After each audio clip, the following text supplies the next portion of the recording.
बिस्मिल्लाहिर्रहमानिर्रहीम। शुरू से रब्बे जलील के नाम से जो मेरा और आपका पालने वाला है। दुरूद व सलाम ख़त्मी मर्तबत अहमद मुस्तफ़ा सल्लल्लाहु अलैहि वसल्लम और उनके आले पाक पर। दोस्तों और साथियों, जहाँ गुज़श्ता वीडियो छोड़ी थी अजीम अहमद तारिक का कत्ल और लांडी की फायरिंग के वाक़यात, वहाँ में मरहूम जो बहुत नाइस, अगर 16 नंबर फेडरल बे एरिया के दोस्त, पुराने साथी जो पाकिस्तान स्टील मिल के, वो अगर याद रखा हो उन्होंने, रफ़ीक दानिश एक रफ़ी दानिश थे जो सेक्टर कमेटी के मेंबर थे जोन सी के, और एक रफ़ीक दानिश थे जो 16 नंबर फेडरल बे एरिया में रहते थे। उनका मैं जिक्र करना भूल गया था, जिसके लिए मैं माज़रत ख़्वाह हूँ। एक नहायत खूबसूरत यंग टैलेंटेड नौजवान जो पार्टी की गुरबंदियाँ और तमाम सूरत हाल से दिल बर्दाश्ता होकर मुश्तबा अली खान पाकिस्तान छोड़ चुके थे, जो सोन सी के इंचार्ज हुआ करते थे, क्योंकि आमिर खान को जॉइंट सेक्रेटरी बना दिया गया था। और मुश्तबा भाई जो बहुत ही नाइस, बहुत ही पोलाइट, बहुत ही ग्रेट पर्सन अगर आप कहें मुश्तबा अली खान को, तो वो हयात हैं, जर्मनी में रहते हैं। उन्होंने पार्टी को खैराबाद किया और वो साउथ अफ्रीका मूव हो गए। रफ़ीक दानिश, उसका वीज़ा लग चुका था। जब आमिर और आफाक लांडी कायदाबाद में प्रेस कॉन्फ्रेंस कर रहे थे, तो वो सिर्फ रफ़ी दानिश जो 16 नंबर का और पाकिस्तान स्टील मिल में मुलाजिम भी थे, और हम शहजाद मिर्ज़ा, हम सभी वहाँ मौजूद पाकिस्तान स्टील मिल में काम करते थे, तो वो सिर्फ उनसे मुलाकात के गर्ज से लांडी कायदाबाद गए कि मैं तो पाकिस्तान छोड़ ही रहा हूं, लेकिन वो डॉक्टर इमरान फारूक के जत्थे के हाथ चढ़ गए और उनको गोलियां मारकर शहीद कर दिया गया। बहुत ही, अगर पुराने साथियों को यकीनन याद होगा, बहुत ही नाइस, बहुत ही यंग टैलेंटेड शहीद रफ़ी दानिश, जो किसी से लड़ना झगड़ना उसके बस की बात नहीं थी। वो बहुत ही मोहब्बत करने वाला इंसान, दोस्त इंसान था, लेकिन उसको शहीद कर दिया गया।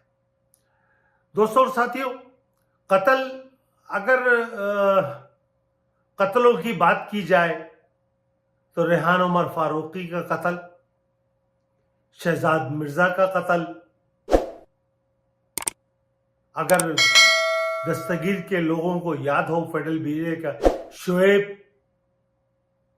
शोभी, मोहब्बत करने वाला खिलंदड़ा नौजवान सरदार अहमद, शहजाद गुल, न जाने कितने अनगिनत साथी जो मैं फौज के खाते में नहीं डालता। ये वो लोग हैं, शोएब खान, शोएब पप्पू, अपने माँ बाप की और अलहदा इकलौता बेटा, जब उसकी मैयत उसके घर पहुंची तो उसकी मां उस सदमे को झेल ना पाई और वो मर गए।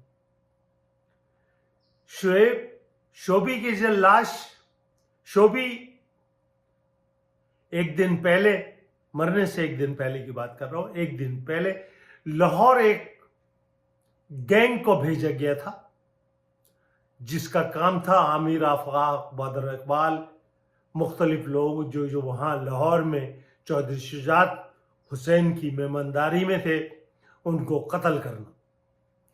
तो एक पूरी टीम गई थी जिसमें शोभी भी थे।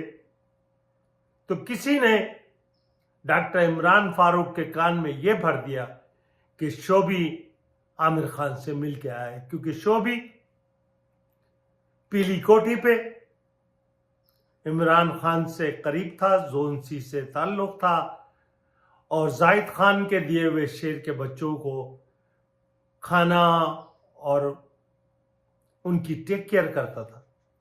एक हंसमुख खिलंदड़ा नौजवान सिर्फ शक की बुनियाद पर एक दिन पहले वो लाहौर से कराची पहुंचा।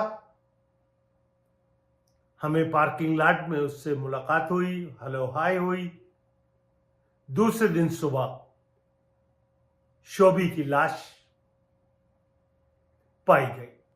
तो शोभी का कत्ल फौज के खाते में नहीं डाला जा सकता, जुबैर खान का कत्ल फौज के खाते में नहीं डाला जा सकता, रेहान उमर फारूकी का कत्ल फौज की खाते में नहीं डाला जा सकता, एसएम तारिक का कत्ल फौज के खाते में नहीं डाला जा सकता।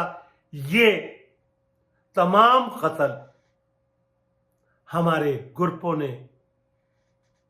अंजाम दिए, जिसमें शहजाद मिर्जा बहुत ही मिलनसार, मोहब्बत करने वाला, अल्लाह और उसके रसूल पे यकीन रखने वाला, शोहदाए उर्दू मस्जिद से जुमा पढ़ के निकला तो कातिल वहां मौजूद थे और उन्होंने उसे गोलियों से छलनी कर दिया। जब मैं अब्बासी शहीद पहुंचा तो उस वक्त शहजाद मिर्जा अपनी आखिरी सांसें ले रहे थे। मैं रफी दानिश को नहीं भूल सकता, रफीक शेख को। रफीक शेख, मैं दानिश कह रहा हूं, माजरत ख्वाह हूं। रफीक शेख 16 नंबर का रिहायशी, पाकिस्तान स्टील का मुलाजिम, खूबसूरत होनहार नौजवान जिसका वीजा लग चुका था और बैरून मुल्क जाने में उसका एक हफ्ता बाकी था। सिर्फ इसलिए कत्ल कर दिया गया कि वो उनसे मिलने के लिए आफाक आमिर से लानी गया था, लेकिन बीच में उचक लिया गया और उसको शहीद कर दिया गया। जहां फैसल शोएब कोटी, उसी में एक नाम रफीक शेख का भी है। मैं माजरत ख्वाह हूं, मैंने रफीक दानिश का, रफी दानिश एक हमारे सेक्टर कमेटी के जोन सी के मेंबर हुआ करते थे। रफीक शेख हमारा स्टेमिल का साथी, हमारा दोस्त, मोहब्बत करने वाला खूबसूरत नौजवान मौत के घाट उतार दिया गया। कल मुझे मेरे एक दोस्त ने मुझे फोन पे बात हुई एक लंबे अरसे के बाद। मैंने उनसे यही कहा कि अगर आज से 30 साल पहले, मोर देन 30 ईयर्स, अगर मैं पाकिस्तान से ना निकल चुका होता तो मेरे चावल आप लोग खा चुके होते। लेकिन मैं रफीक शेख बदकिस्मत था, वो निकल नहीं पाया। मैं खुशकिस्मत था, मैं पाकिस्तान से निकल गया। तो मैं गुज़श्ता 30 साल की जो जिंदगी है, मोर देन 30 ईयर्स, ये मैं बोनस की लाइफ जी रहा हूं। तो मेरे दोस्त, मुझे अब कोई खौफ दामन गिर नहीं है, ना मेरे दिल में। मैं अपना कफन अल्हम्दुलिल्लाह रब्बिल आलमीन खरीद चुका हूं। जमाना हो गया, सालों से मैं हर जुमे को अपने कफन की देखता हूं कि मुझे उस रब्बे कायनात के हुजूर पेश होना है। ये जिंदगी मुख्तसर है, तो मेरे दोस्त, मुझे डराने की कोशिश आपकी फजूल है, क्योंकि ये 30 साल जो मैंने बैरूने मुल्क गुजारे हैं, ये मेरे बोनस की जिंदगी है। दर हकीकत अगर मैं पाकिस्तान में होता तो मेरे दोस्त मेरे चावल कब के खा चुके होते। तो मेरे दोस्तों, चंद एसएम तारिक का कत्ल, रेहान उमर फारूकी का कत्ल, जुबैर खान का कत्ल, रफीक शेख का कत्ल, शोबी का कत्ल, शोएब कोटी का कत्ल, फैसल का कत्ल, ये फौज ने कत्ल नहीं किए। फौज ने किए हजारों की तादाद में एमक्यूएम महाजिर कौमी मूवमेंट के कारकुनान को आंखें निकाल के ड्रिलें करके मुख्तलिफ इलाकों में फेंके, यकीनन फेंके। लेकिन मेरे दोस्त, जो नाम मैं आपके सामने ले रहा हूं, सरदार अहमद, मुरसलीन, इनके कातिल यही ग्रुप थे। ये 1, 2, 3 तमाम ग्रुप इन्होंने कत्ल किया। मैं अपनी बोनस की जिंदगी जी चुका हूं, तो मुझे डराने, मुझे धमकाने और मेरी जबाबंदी की कोशिश फजूल है।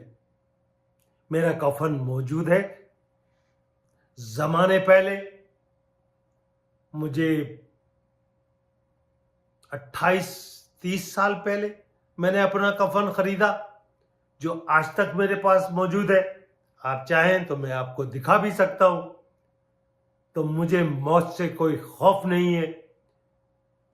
मुदीर तकबीर सलाउद्दीन का यह नारा था, मुझे हुक्म इज़ा ला इलाहा इल्लल्लाह। जब 1992 में मैंने PSFCL Pakistan steel fabricating company का सेकंड टाइम इलेक्शन जीता, तो मुझे याद है अप्रैल के शुमारे में सलाउद्दीन ने जो अपना तकबीर शाया किया, उसमें लिखा फूल जैदी MQM के या बागी ग्रुप के। तो मेरे दोस्तों, मैं उस वक्त भी सरवाइव किया था, मेरे रब का एहसान। अब मौत का खौफ मेरे दिल से न कल जगह ले सका था, न आज जगह ले सका है। लौट ये जिंदगी मुख्तसर है, मुख्तसर कयाम है। हकीकी जिंदगी इस जहान फानी से कूच करने के बाद है। और मैं लब्बैक अल्लाहुम्मा लब्बैक, मैं मौत से गले लगाने के लिए हर घड़ी हर लम्हे तैयार हूं। तो मुझे मौत से डराने की कोशिश ना कीजिए। मैं सच बोलता रहूंगा, पर्दे उठाता रहूंगा। वो जो आमिर खान नहीं बोलते, वो जो आफाक अहमद नहीं बोलते, वो जो फारूक सत्तार नहीं बोलते, वो जो अल्ताफ हुसैन नहीं बोलते। इंशाल्लाह अगली वीडियो तक इजाजत दीजिए।